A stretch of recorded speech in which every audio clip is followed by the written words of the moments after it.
사랑하는 성도 여러분, 주 안에서 평안하셨습니까? 날씨가 이제 많이 따뜻해지고 있습니다. 돌아오는 주일날이 생일날이고 철골 주차장 1층을 예배가 끝나고 비우라 부르는데, 그거보다 더 좋은 건 예일학교 주차장에다가 차를 놓고 오는 거예요. 걸어오시면 운동이 됩니다. 건강해질 수가 있어요. 연세가 들면 다리가 무너져요. 이 다리가 문제가 생깁니다. 많이 걸으셔야 되는데 많이 걸으시기를 바랍니다. 지금 1층에 보면 그 낙태 폐지 반대 서명 운동 하고 있습니다. 함께 참여하셔서 지금 저거 안에도 낙태가 이루어지고 있어요. 그런데 저거까지 합법화되기 시작하면 걷잡을 수가 없습니다. 그래서 함께 참여해 주시기를 바랍니다. 지난 수요일날 설교 제목이 믿음이 무너진 다윗입니다. 저는 설교 제목을 보고 설교 제목이 멋있다. 목사는 설교를 준비하면서 이 전체의 30분의 설교를 한마디로 제목에 요약을 어떻게 하면 잘할 수 있나, 늘 이것이 마지막 기도 제목인데, 그런데 이 믿음이 무너진 다윗, 그렇습니다. 믿음이 무너지면 하나님이 아니라 사람을 두려워하게 됩니다. 인간적인 생각이 앞서게 되고 분별력을 잃게 됩니다. 그래서 부끄러움을 당하게 되는 것입니다.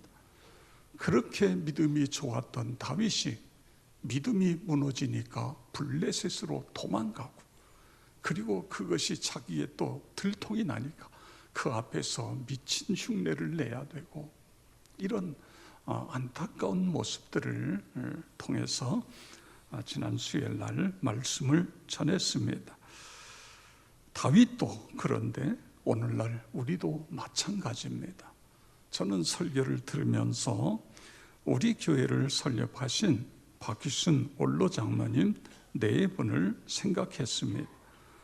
원래 박희순 장로님은 신학을 공부했어요. 서울신대에 가서 신학을 공부하다가 이 길은 내 길이 아니다. 그래서 중도에 포기하고 내가 할 수 있는 것은 돈을 벌어서 하나님께 물질을 드리는 것, 이건 내가 할 수 있다. 그래가지고 열심히 사업을 하셨습니다. 이미 여러분에게 말씀드린 것처럼 우리 교회가 3번 건축을 했는데 그때마다 집을 사서 하나님께 드림으로 교육관이 지어지게 되고 또 넓게 교회가 세워지게 되어지고, 두 번째는 약 84평의 대지를 가진 집을 사서 하나님께 드렸습니다. 그리고 세 번째는 강남에 있는 50평이 넘는 아파트를 팔아서 하나님께 건축 헌금으로 드린 거예요.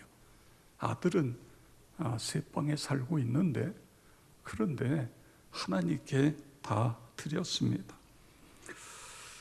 저도 오산이라는 데서 개척하면서 교회를 2번 지어왔습니다. 교회를 짓기 위해서는 땅을 사야 돼. 대지 헌금을 내야 돼. 또 건축 헌금을 내야 돼. 그 다음엔 더 넓은 땅을 사야 되니까 또 대지 헌금을 내고 건축 헌금을 내고, 개척교회 목사가 돈이 어디 있습니까? 어려운 가운데도 짜고 또 짜고 또 은행에서 대출을 받고, 그래서 헌금을 했어요.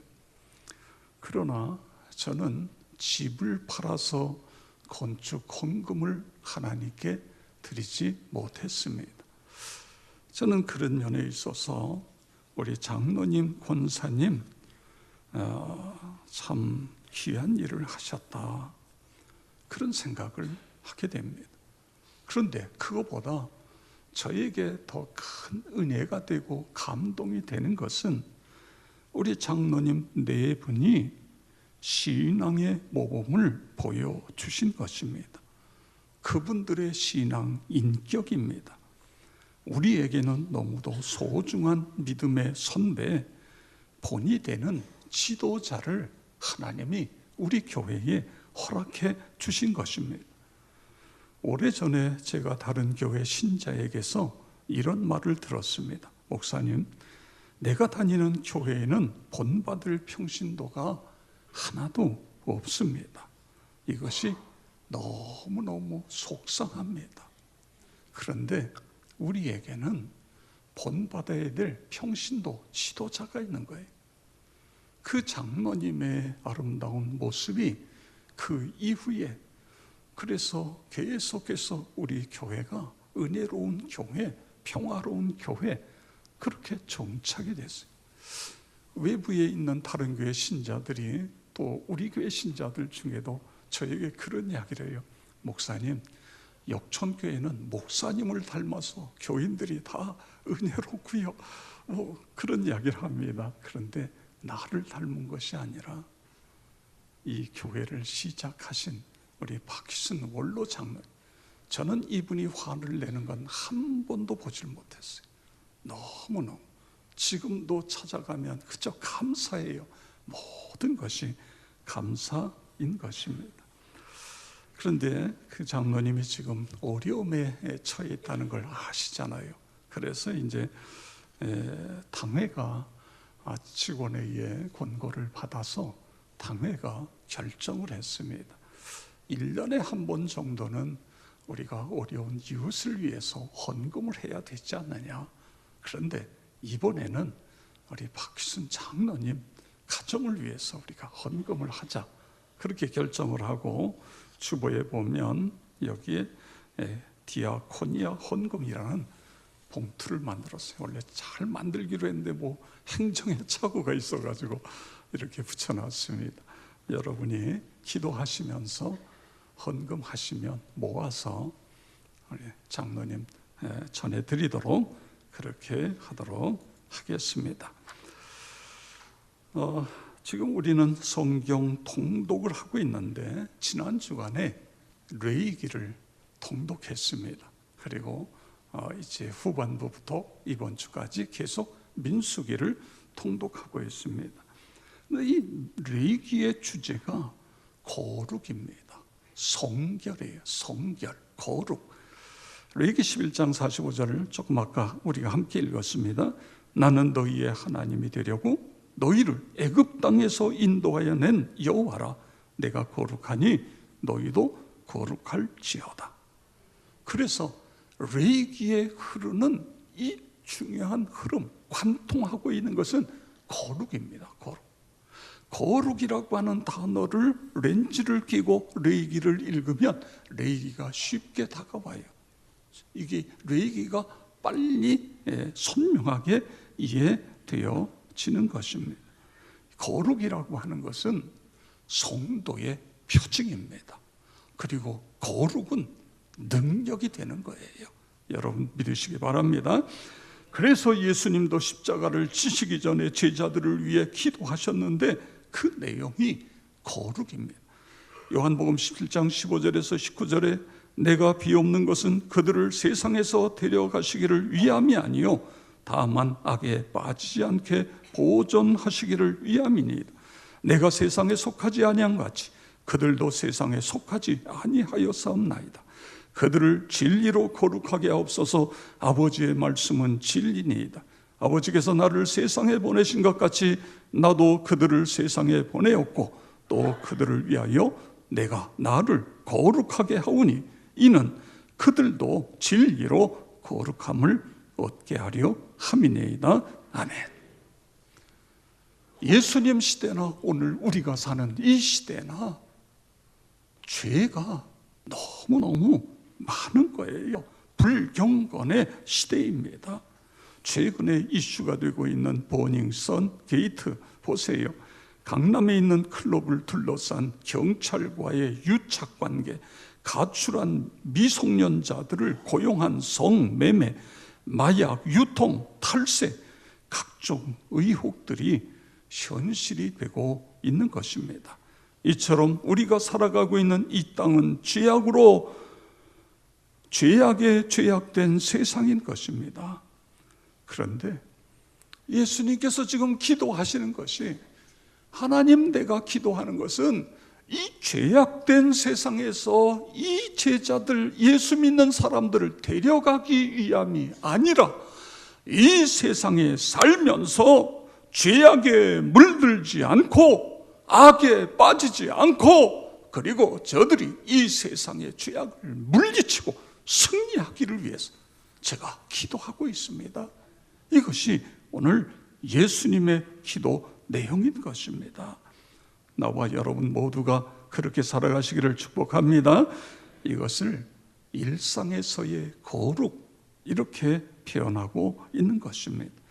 그리스도인들이 우리의 삶의 현장에서 거룩하게 살아가는 것, 이것이 축복이라는 걸 믿으시기 바랍니다. 이것이 능력이라는 걸 믿으시기 바랍니다. 이것이 경쟁력이라는 걸 믿으시기 바랍니다. 여러분, 우리가 세상과 경쟁력에서 뭘 가지고 경쟁하겠어요? 거룩입니다. 성결이에요. 그리스도인은 다르다. 그렇습니다. 흔히 모이는 교회, 흩어지는 교회, 이런 말을 합니다. 초대교회의 특징이 모이는 교회, 흩어지는 교회였어요. 사도행전 2장 46절, 날마다 마음을 같이하여 성전에 모이기를 힘쓰고, 이건 모이는 교회예요. 집에서 떡을 떼며, 이것은 흩어지는 교회입니다. 모이는 교회의 특징은 교회에 주일날 모여서 함께 예배드리고 훈련받고 또 교제 나누고 또 봉사하고, 이런 것들이 모이는 교회입니다. 그런데 흩어지는 교회는 우리가 우리의 가정, 우리의 일터, 그곳에 가서 매일매일 삶의 현장에서 그리스도인으로 살아가는 것이고, 삶의 현장에서 복음을 전하는 것이고, 봉사하는 것, 이것이 흩어진 교회의 모습인 것입니다. 그런데 여러분, 생각해 보세요. 교회에 모여서 예배드리고 훈련받고 봉사하고 교제하는 시간이 깁니까? 집에 가서 집에서 머무르며 일터에서 또 이웃과 더불어 살아가는 시간이 더 깁니까? 교회에 머무는 시간보다 흩어진 교회의 시간이 훨씬 더 긴 거예요.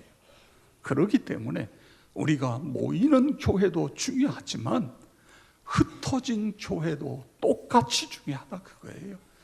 우리가 주일날 교회 와서 예배드리고 훈련받고 봉사하고, 이것도 중요하지만 우리의 삶의 현장에서 그리스도인으로 하루하루를 살아내는 것, 이것 똑같이 중요한 것입니다. 이 부분을 더 살펴보면 고린도전서 3장 16절 17절에 너희는 너희가 하나님의 성전인 것과 하나님의 성령이 너희 안에 계시는 것을 알지 못하느냐? 누구든지 하나님의 성전을 더럽히면 하나님이 그 사람을 멸하시리라. 하나님의 성전은 거룩하니 너희도 그러하니라. 아멘. 우리의 몸이 성전이라는 거예요. 우리의 몸이 나의 것이기도 하지만 하나님의 것인 것입니다. 그래서 우리의 몸이 거룩해져야 된다. 그래야 성령이 거하시는 성전이 될 수 있다는 것입니다. 여러분, 그렇습니다. 그리스도인은 자신의 몸을 더럽혀서는 안 된다. 거룩하게 해야 된다. 이게 일상의 거룩인 것입니다. 오늘 본문의 배경을 보면 사도 바울이 믿음의 아들 디모데에게 보낸 편지인데, 이 당시에 소아시아에는 영지주의라고 하는 잘못된 교리가 교회를 힘들게 하고 있었습니다. 이 영지주의라고 하는 건 이 헬라에게서 들어온 이원론입니다. 영은 거룩하고 육은 죄다. 그래서 이게 두 가지로 나타나요. 우리 육이라고 하는 것은, 이것은 죄이기 때문에 이건 가지고 죄를 져도 상관없다. 육신을 가지고는 내 마음대로 해도 상관없다. 중요한 건 영만 구원을 받으면 된다. 이런 식으로 잘못되었어요. 또 하나는 금욕주의로 갑니다. 우리의 육체를 우리가 절제하고 금욕하고 이렇게 해야 우리가 영이 더 살아난다. 뭐 이제 이런 논리로 해서 결국은 뭐냐 하면 결혼을 반대하는 거예요. 또 하나는 음식물을 먹는 걸 또 반대하는 거예요. 그래서 오늘 여기에 3절 4절에 보세요.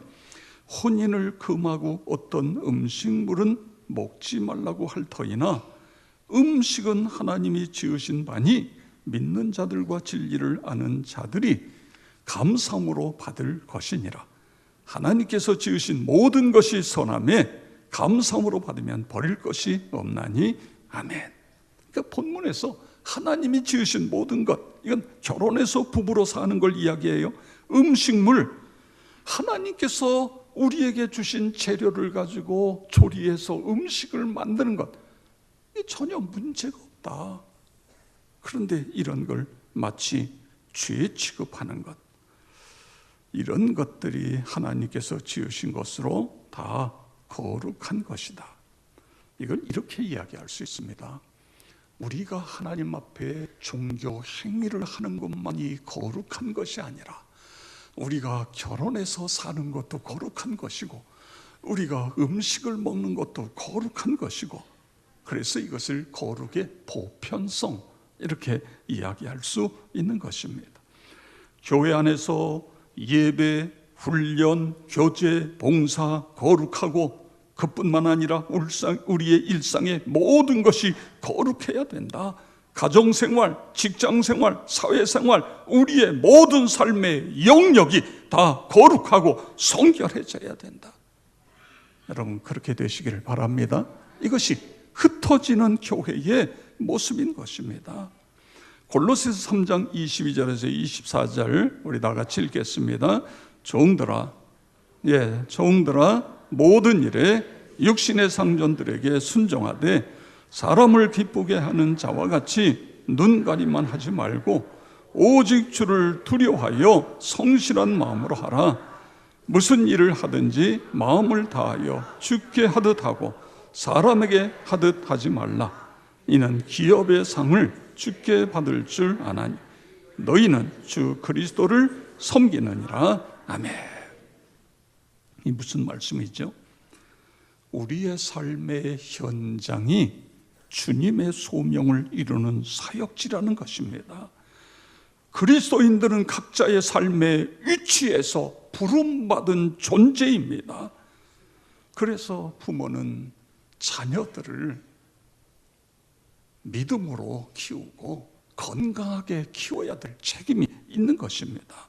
정치하는 사람들은 모든 백성들이 골고루 행복하게 살도록 최선을 다하는 것입니다. 학교 선생님들은 학생들을 잘 가르치는 것이고 회사원은 회사의 이익을 위해서 열심히 노력하는 것입니다. 그래서 오늘 말씀해 보면 무슨 일을 하든지 마음을 다하여 주께 하듯 하고, 그렇습니다. 무엇을 하든지 마음을 다하여 주께 하듯 하는 것, 이것이 그리스도인의 삶의 원칙이다. 믿으시기 바랍니다. 여러분 요셉을 보세요. 아버지의 사랑을 한 몸에 받다가 형들에게 미움을 받아 종이 돼요. 거기서 열심히 노력가지고 가정 총무가 되는데 이번에는 누명을 쓰고 감옥에 갇혀요. 그때의 요셉이 두고 보자, 나를 팔아서 나를 누명을 씌워서 감옥에 가두어서 원수는 외나무 다리에서 만난다고 그러는데 그때를 내가 칼을 갈겠다 그랬습니까? 아니지요. 요셉은 언제나 어디서나 어떤 상황 속에서도 마음을 다하여 죽게 하듯 한 것입니다. 여러분 성경에 요셉이 구체적으로 가서 종살이를 뭘 했는지는 성경에 기록하고 있지 않습니다. 뭐 했을 것 같아요? 주인의 목욕물을 받아주는 것, 음식을 만드는 것, 거두는 것, 집안 청소, 밭과 논 농사, 짐승을 돌보는 것, 뭐 갖가지 누명을 쓰고 교도소에 들어가서도 거기서도 죽게 하듯 하는 거예요. 그러니까 눈에 탁 띄잖아요. 그래서 가정 총부가 돼요. 그래가지고 그 다음에 그 교도소 안에서의 모든 행정을 다 관할하도록 그렇게 맡기지 않습니까? 그렇습니다. 이것이 중요한 것입니다. 그랬더니요, 성경은 어떻게 기록하고 있습니까? 창세기 39장 2절에 보니까 여호와께서 요셉과 함께 하심으로 그가 형통한 자가 되어. 네, 저는요 이 말씀이요 그렇게 은혜가 될 수가 없어요. 하나님께서 이준성과 함께 하셔서 형통한 자가 되게 주시옵소서. 하나님께서 여러분과 함께 하심으로 여러분 모두의 삶이 형통한 삶이 되어지길 주의 이름으로 축원합니다. 그렇습니다. 우리의 삶이 아무리 힘들고 어려워도 우리의 일상이 거룩함으로 되어져야 되는 것입니다. 가정도 직장에서도 어디서나 주님의 이름을 높이는 거예요. 그분의 뜻을 이루어 가는 것입니다. 이것이 흩어진 교회의 사명인 것입니다. 그 사명을 잘 감당하기 위해서 마지막에 이 디모데전서 5절에서 이렇게 말씀하고 있어요. 우리 나같이 함께 읽겠습니다. 하나님의 말씀과 기도로 거룩하여 지니라. 아멘. 그렇습니다. 사순절 기간 말씀과 기도로 주님께 더 가까이 나가는 나와 여러분 모두가 되어지기를 축복합니다. 그리스도인이 해야 될 사역이 많이 있어요. 그런데 우선순위는 말씀과 기도인 것입니다. 왜냐하면 말씀이 우리를 거듭나게 하기 때문에 믿으시기 바랍니다. 우리를 변화시키는 것이 말씀인 것입니다. 신앙을 성장시키고, 그래서 우리가 말씀과 기도할 때에 내가 변화될 뿐만 아니라 이 세상을 변화시킬 수 있는 것도 말씀과 기도예요. 여러분, 중국을 보세요. 중국이 공산화되면서 문화혁명이란 미명 아래 교회 말살 정책을 폈습니다. 그래서 모든 선교사를 다 추방했어요. 모든 교회를 다 폐쇄시켰어요. 다 밀어버렸어요. 모든 목회자들의 성직을 박탈시켰어요. 이 땅에는 기독교가 없다 그랬어요. 근데 여러분, 정말 기독교가 없습니까? 신자들이 다 지하로 들어가기 시작해요. 그곳에 가서 말씀과 기도로 부장하는 거예요. 그리고 때를 얻든지 못 얻든지 관계를 통해서 서서히 복음을 전하게 됩니다. 나중에 이제 이 삼자교회를 허락하고 일부 종교가 허락되면서 나중에 계산을 해보니까 세상에 현재에 와서는 중국의 기독교 인구가 1억이 넘는다는 통계가 나오고 있잖아요. 어떻게 이런 일이 일어나요? 말씀과 기도인 것입니다. 교회가 해야 될 일이 많이 있죠. 구제하는 일 다 해야 됩니다. 그런데 여러분, 교회가 구제하는 일만 매달려 보세요. 사도행전 6장에서요, 그 초대교회가 문제가 발생이 되잖아요. 그때에 제자들이 이 구제하는 일에만 매달렸다고 한다면 초대교회는 더 많은 문제가 발생이 됐을 거예요. 제자들이 그것은 7명의 집사를 선택해서 맡기고 본인은 말씀과 기도에 전무하니까 다시 부흥이 일어나면서 모든 문제는 다 해소가 되어지고 교회가 부흥이 되었던 것을 볼 수 있는 것입니다. 여러분, 우리 한 사람 한 사람에게도 말씀과 기도 신앙은 너무너무 중요한 거예요. 말씀과 기도 중심의 삶을 살 때에 성령이 우리에게 임재해 주시는 것입니다. 날마다 새로워지는 것입니다. 한 개인은 물론이고 가정과 교회와 나라가 변화되는 것, 말씀과 기도로 이루어진다 믿으시기 바랍니다. 주님 앞에 가는 그날까지 하나님 말씀과 기도를 통해서 예수님 닮게 해주세요. 예수님 옷 입게 해주세요. 그렇게 되어지길 주의 이름으로 축원합니다.